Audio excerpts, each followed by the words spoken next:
말씀은 고린도후서 5장 11절로 12절까지의 말씀입니다. 우리는 주의 두려우심을 알므로 사람들을 권면하거니와 우리가 하나님 앞에 알리어졌으니 또 너희의 양심에도 알리어지기를 바라노라. 우리가 다시 너희에게 자천하는 것이 아니요 오직 우리로 말미암아 자랑할 기회를 너희에게 주어 마음으로 하지 않고 외모로 자랑하는 자들에게 대답하게 하려 하는 것이라. 아멘. 자, 오늘은 어떻게 전도할 것인가? 두 번째로 권면하며 전도합시다 라는 제목으로 함께 말씀을 나누겠습니다.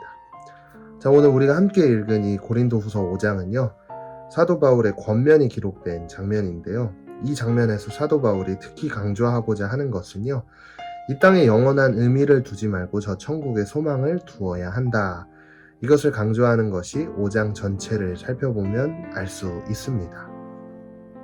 특별히 사도 바울은 여기서 더 나아가 이 복음의 놀라운 능력을 사람들에게 권면해야 할 것을 선포하고 있는데요. 자, 그렇다면 우리가 권면해야 하는 내용은 무엇인가?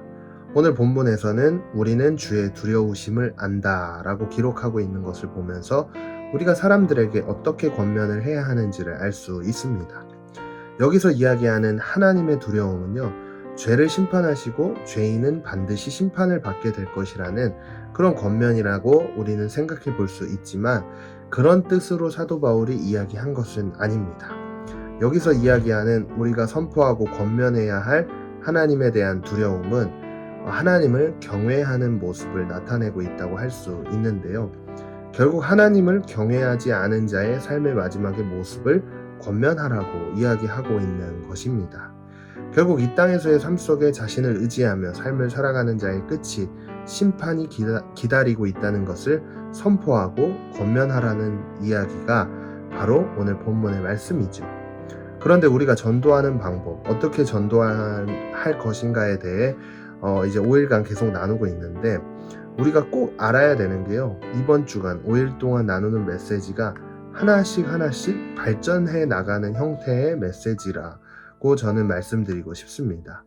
우리가 어제 말씀을 통해 삶으로 복음을 전해야 한다고 함께 나누었는데, 제가 오늘 말씀을 통해 나누는 이 권면하는 전도의 방법은요, 삶으로 예수 그리스도의 향기를 품어내는 삶을 먼저 살았을 때 할 수 있는 전도 방법이라고 이야기하고 싶습니다. 우리의 삶이 예수 그리스도의 향기를 품으며 삶을 살아가게 된다면 반드시 세상으로부터 비방을 듣기도 하고 때론 조롱을 당하게 됩니다.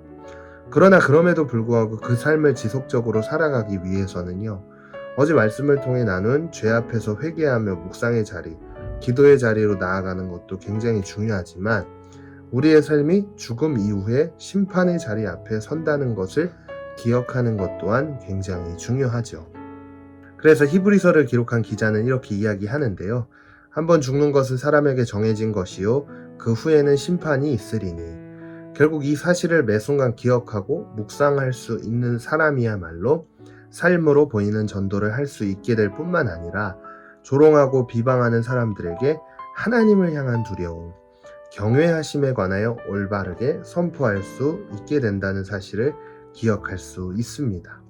그리고 두 번째로 본문을 통해 권면을 할 때에 우리의 자세, 그것 또한 기록하고 있는데요, 12절 말씀을 조금 쉬운 성경인 세번역 버전으로 보면요, 그렇다고 해서 또다시 우리가 우리 자신을 여러분에게 치켜 세우려는 것은 아닙니다.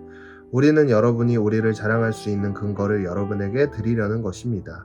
그래서 속에는 자랑할 것이 없으면서도 겉으로만 자랑하는 사람들에게 여러분이 대답할 말을 가지게 하려는 것입니다. 자, 이게 길어서 이해가 잘 안 될 수 있지만 전도사님 좀 설명을 해드릴게요. 당시 고린도 교회 안에서 성도들의 신앙을 잘못된 길로 미혹했던 이단과 거짓 선지자들이 너무 많았던 거예요. 그래서 그들 때문에 교회가 어려움을 당하고 있었는데요, 그런데 이 거짓 선지자들의 대부분의 행실이요, 교만했습니다. 그래서 이 본문을 통해 우리가 알 수 있는, 우리가 사람들에게 권면할 때의 자세는 결국 겸손함이라는 것을 알 수 있습니다. 사도 바울이 복음을 전할 때에는 대접을 받지도 않았고 성도들에게 군림하지도 않았고 자신의 업적을 자랑하지 않았습니다. 자신은 종이라고 이야기했지 자신이 왕이라고 이야기한 일이 없죠. 심지어 자기가 가진 지식이 배설물과 같다 라고 이야기를 했단 말이죠. 이와 같이 우리가 복음을 전하고 권면을 한다는 것은요, 겸손한 마음을 가질 때 온전한 권면을 할 수 있다는 사실을 기억해야 할 줄로 믿습니다. 이제 끝으로 이 말씀을 정리하면, 우리가 복음을 전할 때에는 권면을 해야 하지 않습니까? 이 세상 끝날 반드시 심판이 있을 것을 권면하고, 우리가 살아가는 삶의 모든 순간 속에서 하나님을 경외하는 삶이 지혜롭고 온전한 삶이라는 것을 권면해야 한다는 것을 함께 나누었죠. 그리고 더 나아가 이 모든 권면은 자랑하는 모습으로 하는 게 아니라 겸손함으로 해야 한다는 것. 자, 이제 이 말씀을 기억하면서 말씀 앞에 결단하길 원하는데요. 오늘 하루 특별히 내 옆에 있는 친구, 또 많은 지체들에게 복음을 전할 수 있는, 권면을 할 수 있는 그런 날이 되기를 간절히 소망하며 함께 기도하겠습니다. 하나님, 오늘도 복음을 전할 수 있도록 우리의 입술을 붙들어 주시옵소서.